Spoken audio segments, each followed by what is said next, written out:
Recorded Books presents Explorer Academy, The Forbidden Island, by Trudi Trueit.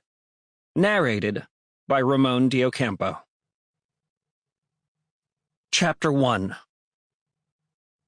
"We've got him this time," whispered Brindis. She was squeezing Cruz's hand so hard his fingertips were turning white. "We're going to beat Team Magellan." Things did look promising. Heads shook and hisses flew as Ali, Zane, Kat, Mateo, Yulia, and Tao huddled up. For nearly an hour, the four explorer teams had been battling it out in Orion's cave. Cruz was frazzled. He could tell his teammates were too. Lonnie's cheeks were flushed and shiny. A chunk of Sailor's ponytail had escaped its band, and Emmett's Emoto glasses resembled a couple of chocolate donuts left in a car on a hot day. Dugan shifted like a goalkeeper ready to defend against a penalty kick. However, this was no soccer match.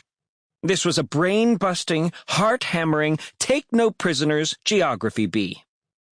Each team had 30 seconds to answer a question from Professor Modi that might or might not include a holographic element. Get the question right, and their teacher moved on to the next team. Get it wrong, and you earned a strike. 3 strikes, and your team was out. Galileo was the first to be eliminated, followed by Earhart several rounds after that. Cousteau and Magellan had fought on. Back and forth they'd gone in the virtual reality chamber, tossing out facts about cities and countries, bodies of water, deserts, mountains, parks, and monuments. Cruz had lost track of the number of rounds. Now, both teams had 2 strikes. Cruz's team had already answered their question correctly. If Magellan couldn't do the same, Cousteau would be crowned Geography B champion. The prizes were worth the torture. The winning team would get first pick on their next mission. Every member would also be awarded 100 bonus points. Finally, each would get a high-definition, ultra-sensitive ingression analysis upgrade to their portable artifact notation and data analyzer, Panda device. Cruz wasn't exactly certain what that meant, but it sounded good. Standing in a holographic forest of aspen trees with golden leaves, Cruz drew in a hopeful breath. He wanted the rewards, sure, but he also needed to win at something. He'd been pretty down the past few weeks, since discovering that the 7th piece of his mom's cipher was not genuine. "The angle at the top inside edge on this one is different," Emmett had proclaimed after carefully examining the black marble fragment through his magnifying Emoto glasses. "You have to get really close to see it, but your mom was right. It's not one of hers. The pieces must have been switched." "Switched? How can that be?" Sailor spun to Cruz. "I thought as long as you have it around your neck, it's protected by your bioforce field."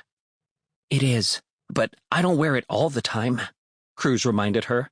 "I have to shower, you know. I also take it off when we scuba dive." "Jaguar," accused Sailor. "The Explorer spy took the 7th piece." "Maybe," cautioned Emmett. "What do you mean, maybe? Dr. Vanderwyck was Zebra, and she's no longer a threat," she argued. "It has to be Jaguar." Emmett shook his head. "Not necessarily. The switch could have happened before we found the dragon's blood warrior." "Why not check it against the first photos Cruz took of the piece?" suggested Lonnie. "That should at least tell us when it was swapped." "Cruz, could you ask your dad to send it back?" Each time Cruz found a new piece of the cipher, he'd immediately snap a couple of pictures and message them to his father. He would then delete the photos from his tablet and run a program to record over the data so the images could not be recovered from his computer's trash bin. "Uh-oh," moaned Cruz after opening the file on his tablet. "I didn't overwrite the photos. After we left the museum in Xi'an, in the car, I called Brindis to update her, and I guess I must have forgotten." "We know. Hid in the clouds," teased Sailor. She'd made light of it, but everyone knew it was a costly error. Cruz had opened the door for someone to hack into his tablet, nab the photos, and create a fake piece to trade for the real one. Lonnie was right about the picture, though. If the edge of the stone in the image matched the one Cruz wore now, Sample complete. Ready to continue?